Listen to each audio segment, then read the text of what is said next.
ولقد أرسلنا نوحا إلى قومه فلبث فيهم 1000 سنة إلا 50 عاما। কোরআনের মধ্যে আল্লাহ রাব্বুল আলামিন জানালেন নূহ আলাইহিস সালাতু ওয়াস সালাম 50 আমা, তিনি 50 কম 1000 বছর দাওয়াত দিয়েছেন। তো 1000 থেকে 50 কম করলে মাইনাস করলে থাকে হলো 950। 950 বছর নূহ আলাইহিস সালাতু ওয়াস সালাম দাওয়াত দেওয়ার পরেও মা আমানা মাহু ইল্লা কলিল, অল্প সংখ্যক কিছু মানুষ তিনার দাওয়াত গ্রহণ করে ডাকে সাড়া দিয়ে ইসলামের ছায়া তলে আসলো। আর অধিকাংশ মানুষেরা এমনকি নিজের সন্তান পর্যন্ত তিনার দাওয়াতে সাড়া দেয়। এক পর্যায়ে তিনি মনের মধ্যে এমন কষ্ট পাইলেন যে 950 বছর দাওয়াত দেওয়ার পরেও আমি কাঙ্ক্ষিত সেরকম কোন, আমার আশানুপাতিক সেরকম কোন ফল আমি পাচ্ছি না। আল্লাহ তাআলার কাছে মনের কষ্টে দোয়া করলেন, যারা ইসলাম গ্রহণ করে নাই তাদেরকে যেন আল্লাহ তাআলা তুফানে ধ্বংস করে দেয়।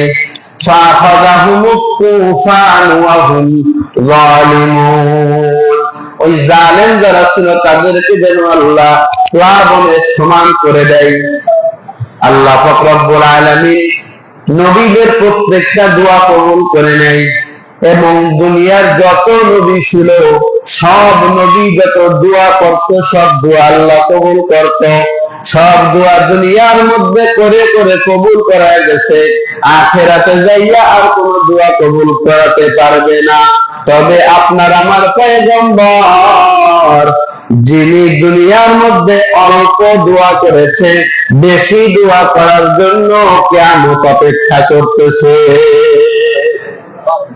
উম্মতের জন্য যেই দোয়া করবে সেই দোয়াই কবুল হয়ে যাবে। কারণ দুনিয়ায় কষ্ট করেছে, জুলুম সহ্য করেছে, কিন্তু অতিরিক্ত দোয়া করে ওই সুযোগটা হাতছাড়া করেনি। যেই কথা বলতেছিলাম, নূহ আলাইহিস সালাতু ওয়াস সালামের সময় যখন নাকি আল্লাহ পাক রব্বুল আলামিন প্লাবনের ঘোষণা দিয়ে দিলেন, প্লাবনের ঘোষণা দেওয়ার পরে নূহ আলাইহিস সালাম দীর্ঘদিন ধরে একটা জাহাজ তৈরি করলেন, কিস্তি। সেইটা তৈরি করার পরে সেখানে ঈমানদারদেরকে উঠাইলেন, আর পশু পাখির মধ্য থেকে নারী পুরুষ করে এক একটা জোড়ায় জোড়ায় উঠায়া এরপরে দীর্ঘদিন যাবৎ প্লাবন চলল, প্লাবন শুরু হয়ে গেল। আমি সংক্ষেপে বলতেছি, বিস্তারিত বলতেছি না। এরপরে যখন নাকি দুনিয়ার বুকে সব সমান হয়ে যাওয়ার কারণে আল্লাহর পয়গম্বর নূহ আলাইহিস সালাতু ওয়াস সালাম তার ঈমানদার উম্মতদেরকে নিয়ে যখন জমিনে পদার্পণ করলেন, আল্লাহ পাক রব্বুল আলামিন কত দয়ার মালিক দেখেন। আল্লাহ পাক রব্বুল আলামিন বলে, ও নূহ, তুমি এইবার মাটি দ্বারা কিছু হাড়ি বাতিল বানাও। নূহ আলাইহিস সালাতু ওয়াস সালাম আল্লাহর আদেশে তার উম্মতদেরকে নিয়ে অনেকগুলো মাটির হাড়ি বাতিল যত্ন সহকারে বানাইছে। এবার রোদে শুকানোর পরে যখন ব্যবহারের উপযোগী হয়েছে, আল্লাহ পাক রব্বুল আলামিন বলে, এবার সবগুলো পিটায়া পিটায়া ভেঙে ভেঙে গুঁড়া করে ফেলো। নূহ আলাইহিস সালাম আল্লাহর আদেশ মানতে বাধ্য, সবগুলো পিটায়া গুঁড়া করে ফেললো। গুঁড়া করে ফেলার পরে এবার মনের মধ্যে দেখা, বান্দার মনের খবর আর একজন বান্দা না জানলেও আল্লাহ জানে কি জানে না। আল্লাহ পাক রব্বুল আলামিন বলে, ও নূহ, মনটা কি খারাপ? বলে, হ্যাঁ আল্লাহ, এত মহব্বত করে কষ্ট করে হাড়ি বাতিল বানাইলাম, আর আপনি ভেঙে ফেলতে বললেন, কষ্ট তো লাগারই বিষয়। বলে যে যদি তাই হয়, আমি আমার এত হাজার হাজার বান্দাদেরকে কত কষ্ট করে মহব্বত করে বানাইছিলাম, বানানোর পরেও তোমার দোয়া কবুল করতে গিয়া সবাইকে প্লাবনে ধ্বংস করে ফেলতে হলো। তাহলে বোঝো আমার মনের মধ্যে কত কষ্ট লেগেছে। কিন্তু দেখেন আমাদের নবীর মাঝে কতটুকু পার্থক্য। আমাদের নবী কেন হাবিবুল্লাহ, ওই যে তায়েফের ময়দানে যখন আল্লাহর নবীকে এত নির্যাতন নিপীড়ন করলো, আল্লাহর নবী রক্ত ঝরতে ঝরতে ঝরতে ঝরতে পায়ের গোড়ালি পর্যন্ত চলে গেল। আল্লাহর নবী ডলে ডলে ডলে ডলে শরীরের সাথে মোছে। আল্লাহর নবী বলে, না না না, রক্ত আমার ডললেও শরীরের মধ্যে ফেরত যায় না, কিন্তু আমি এইটুক জানি, আমি রাহমাতুল লিল আলামিনের এক ফোঁটা রক্ত যদি জমিনের মধ্যে পড়ে, এইখানে এই মুহূর্তে কিয়ামত সৃষ্টি হয়ে যাবে। কত মহব্বত করত। কিন্তু যখন নাকি ফেরেশতা এসে বলল, ওগো পয়গম্বর, ওগো হাবিবুল্লাহ, আপনি এবার বলুন, একবার খালি হা করুন, দোয়া করুন, যে এই দুই পাশে যে দুই পর্বত আছে, পাহাড় আছে, এই দুইটা আল্লাহ রাব্বুল আলামিন একসাথে চাপ দিবে, আর চাপ দেওয়ার কারণে যারা আপনার সাথে দুশমনি করেছে, আপনার উপরে জুলুম করেছে, আপনাকে ক্ষত বিক্ষত করেছে, সবাই একসাথে চাপা হয়ে একবারে ধ্বংস হয়ে যাবে। কিন্তু আল্লাহর নবী সাল্লাল্লাহু আলাইহি ওয়াসাল্লাম বললেন, না না না, যদিও এই জাতি, এই গ্রুপ আমার সাথে দুশমনি করতেছে না বুঝে, কিন্তু এমনও হতে পারে এদের ঔরসে যে সন্তানগুলো আসবে, তারা ইসলামকে তাদের মনোনীত ধর্ম হিসেবে মেনে নিতে পারে। তিনি পারতেন এরকম দোয়া করতে, সবাইকে ধ্বংস করে দেন, কিন্তু না, তিনার দয়া এত বেশি, তিনি দুনিয়াতেও প্রয়োজনে অত দোয়া করেন নাই, বরং কিয়ামতের ময়দানে আমার নবী বাচ্চাওয়ালা মুরগির মতো এখান থেকে ওখানে, ওখান থেকে ওখানে তিনি দৌড়াদৌড়ি করবেন উম্মতের জন্য। অথচ ওই নবীর দুইটা কাহিনী আমি বলবো, হাদিসের কাহিনী, কষ্টের কাহিনী, যে দুইটা হাদিসের কাহিনী শুধুমাত্র দুনিয়ার জমিনে নামাজ কায়েম করতে গিয়ে আল্লাহর নবী করেছে। এক নাম্বার হলো, দুটাই সহিহ বুখারী শরীফের হাদিস।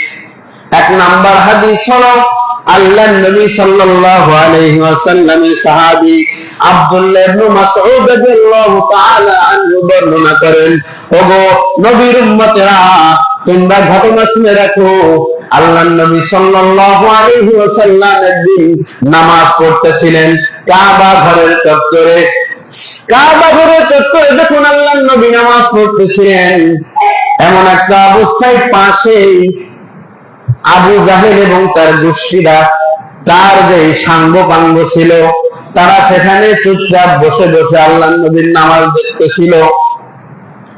নামাজ দেখতে দেখতে এক পর্যায়ে এমন একজন, নাম হলো উকবা ইবনে মুআইন, এ অনেক বড় একজন কপাল পোড়া। এই কপাল পোড়া ওখানে উপস্থিত। আবু জাহেল হঠাৎ করে বলে ওঠে যে, তোমাদের মধ্যে কে আছে অমক গোত্র থেকে উটের নাড়ি ঘুরিয়ে এনে আমার সামনে হাজির করতে পারবা? ওই উকবা ইবনে আবি মুআইন বলে, আমি পারবো। চলে গেল সে এক গোত্রের মধ্যে, সেই গোত্র থেকে উটের নাড়ি ভুড়ি নিয়ে উপস্থিত হলো। উটের নাড়ি ভুড়ি নিয়ে যখন উপস্থিত হয়, বলে যে, যদি তুমি পারো তাহলে মুহাম্মাদের নামাজ দেখো আর অপেক্ষা করো, যখন মুহাম্মদ সিজদার মধ্যে যাবে তখন তার পিঠ এবং ঘাড়ের মাঝ বরাবর দিয়ে দিবেন। আউযুবিল্লাহ।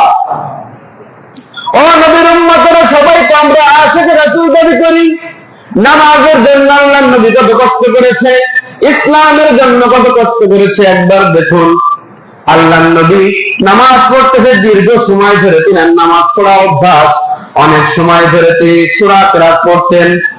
তিনি যখন সিজদায় গেলেন, কাফেররা দেখে, তখন উকবা ইবনে মুআইন উটের নাড়ি ভুড়ি নিয়ে আল্লাহর নবীর কোমর এবং ঘাড়ের মাঝামাঝি জায়গায় দিয়ে দেয়। আল্লাহর নবী এই অবস্থায়, কিন্তু তিনি নামাজও ছাড়েন নাই, সিজদা থেকেও নড়েন নাই। সিজদার মধ্যে সব থেকে বেশি মজা তাই হলো সিজদার মধ্যে, কারণ আনতা আবুদাল্লাহ কাআন্নাকা তারাহু ফাইন্নাহু ইয়ারা। আনতা আবুদাল্লাহ কাআন্নাকা তারাহু ফাইন লাম তাকুন তারাহু ফাইন্নাহু ইয়ারাক। আল্লাহর নবী বলে, ও আমার উম্মতেরা, এমন ভাবে নামাজ পড়ো যেন তুমি আল্লাহকে দেখে দেখে নামাজ পড়তেছো। যদি সেরকম পড়তে নাও পারো, এইটুক মনের মধ্যে ধারণা রাখবা যে আল্লাহ আমাকে দেখতেছে। কিন্তু আল্লাহর নবী তো দ্বিতীয় দরজার না, আল্লাহর নবী তো প্রথম দরজার। এজন্য তিনি তো এই চিন্তা রাখে না যে আল্লাহ আমাকে দেখতেছে, তিনি তো এই চিন্তা রাখে যে আমি আল্লাহকে দেখে দেখে তার কুদরতি কদমে সিজদা করতেছি। কথা ঠিক কিনা? আল্লাহর নবী তখন পর্যন্ত সিজদায় আছে। এরপরে হযরত ফাতেমা রাদিয়াল্লাহু তাআলা আনহা সেখানে এসে উপস্থিত হলেন। উপস্থিত হওয়ার পরে আল্লাহর নবীর ঘাড়ের উপর থেকে সেই উটের নাড়ি ভুঁড়িগুলো সরায় দিলেন। তবে আল্লাহর নবী ওদিন এতটা কষ্ট পেয়েছিলেন, আল্লাহর নবী তখন ওখান থেকে উঠে দাঁড়িয়ে আল্লাহর দ্বারে দোয়া করলেন, আল্লাহ আপনি কুরাইশদের এই জালেমদেরকে ধ্বংস করিয়া দেন। হযরত আব্দুল্লাহ ইবনে মাসউদ রাদিয়াল্লাহু তাআলা আনহু বলেন, ওই আল্লাহর কসম যার হাতে আমার এবং আমার পিতামাতা সকলের জান, ওই আল্লাহর কসম যার যার জন্য নাম ধরে ধরে আল্লাহর নবী দোয়া করছিলেন, বদদুয়া, আমি প্রত্যেককে বদরের যুদ্ধে বদরের কূপের মধ্যে অপমানিত অবস্থায়, কাটা কাটা অবস্থায় আমি দেখেছি। আল্লাহর নবী ঢালাও ভাবে দোয়া করে নাই, বরং যারা আল্লাহর তরফ থেকে বোঝানো হয়েছিল যে এরা হেদায়েত পাবে না, তাদের নাম ধরে ধরে 7 জনের নামে দোয়া করছিলেন। বেশি না, 7 জনের নামে। আবু জাহেল, আবু লাহাব, উতবা, শায়বা, ওলীদ ইবনে মুগিরা, উতবা ইবনে আবি মুআইদ, এইভাবে 7 জন তাগড়া তাগড়া যারা পরে আউয়াল দরজার কাফের ছিল, এদের। আল্লাহর নবী নামাজের জন্য দেখেন এখানে কত কষ্ট করেছে, কিন্তু তিনি একবারও পরের দিন থেকে নামাজের দাওয়াত, ইসলামের দাওয়াত কিন্তু ছেড়ে দেয়নি। আর একটা ঘটনা আছে বুখারী শরীফে, একজন সাহাবী এসে আল্লাহর নবীকে বলে, এই ঘটনা বলে আমি শেষ করে দিব। একজন সাহাবী এসে বলে আরেকজন সাহাবীকে, বলে যে আপনি আমাকে আল্লাহর নবীর কষ্টের একটা কাহিনী বলেন, কষ্টের একটা ঘটনা বলেন। আল্লাহর নবীর ওই সাহাবী বলে যে আমি এমন একটা ঘটনা জানি, একদিন আল্লাহর নবী নামাজ পড়তেছিলেন কাবা শরীফের চত্বরে। তখন হঠাৎ করে একজন কাফের আসলো। ওই কাফেরটা সেই কপাল পোড়া উকবা ইবনে আবি মুআইদ। ওর কপালে যে কত পোড়া, যে পোড়ার কোনো শেষ নাই। ঘর পড়লে ছাই পাওয়া যায়, কপাল পড়লে ছাই পাওয়া যায় না, এত বড় কপাল পোড়াও। ও এসে দেখে আল্লাহর নবী নামাজ পড়তেছেন, আল্লাহর নবীর ঘাড়টা এমন ভাবে ধরেছে অপমানিত অবস্থায়, এমন ভাবে ধরেছে কেমন যেন আল্লাহর আরশ সহ কেটে যায়। আল্লাহর নবীর ঘাড় ধরার পরে আল্লাহর নবীর গলার মধ্যে একটা চাদর পেঁচাইছে। বর্তমানের মতো সুতি মখমলে তো আরামদায়ক চাদর ছিল না, সেই সময় চাদর ছিল, কাপড় গুলো ছিল ধারালো ধারালো। আল্লাহর নবীর গলার মধ্যে পেঁচা একটা টান মারছে, আল্লাহর নবীকে মেরেই ফেলবে এমন ভাবে টান মারছে। আল্লাহর নবীর চক্ষু কেমন যেন রক্তে লাল হয়ে গেছে। এমন সময় হযরত আবু বকর সিদ্দিক রাদিয়াল্লাহু তাআলা এসে উপস্থিত। আল্লাহর নবীর সাহাবী আবু বকর এসে ওই কাফেরকে ঘাড় ধরে ধাক্কা দিয়ে দূরে সরাইয়া আল্লাহর নবীকে দাঁড় করে বলে, আবু কাফেরেরা, একটা মানুষকে কি এই কারণে তোমরা হত্যা করবা যে স্বীকার করেছে আমার রব আল্লাহ, আমাদের রব এই কারণে কি তোমরা একজনকে হত্যা করবা যে স্বীকার করেছে আমার রব আল্লাহ? তো দেখেন আল্লাহর নবী কতটা কষ্ট করেছে, কিন্তু তিনি পরের দিন থেকে নামাজও ছাড়ে নাই আর নামাজের দাওয়াতও ছাড়ে নাই। তো আমাদের তো এরকম কোনো কষ্ট নেই।